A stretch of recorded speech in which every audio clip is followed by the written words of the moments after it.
اومده تو زندگیم از هیچ چیزی نمیترسم. قبل از اینکه بخوام بترسم امید اونجا بوده.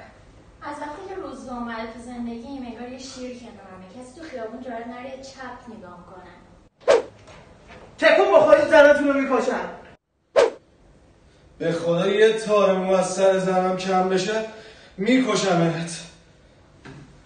تسلیم شو. این صدای چیه میاد؟ معلومه دیگه محمد جعفریه. کی وقت شب زنگ میزنه؟ هر روز هر شب شده حبوی من. بعد میگین کیه؟ بعد میگین چرا انقدر تو زندگیت عذاب میکشی؟ معلومه دیگه منو دیوونه کرده. هی محمد جعفری منو دیوونه کرده این آدم.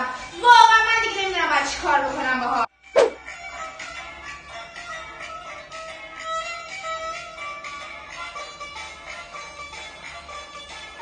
تکون نخورید، جدی میکشن ها، زناتون رو میکشن، شوخی ندارم.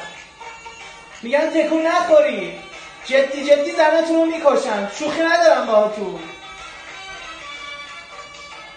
تکون نخور، زناتون رو کشتم ها، میکشن، شوخی ندارم باهاتون. تکون نخورید، کشتم زناتون رو ها.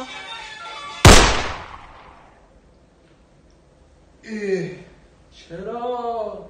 این احمق چرا خودشو کشت؟ چی کار کرد؟ روزبه جان عزیزم، خودتو پاره میکنی یا من پارت کنم؟ خودت پاره کنی به نفعت. غلط کردم غلط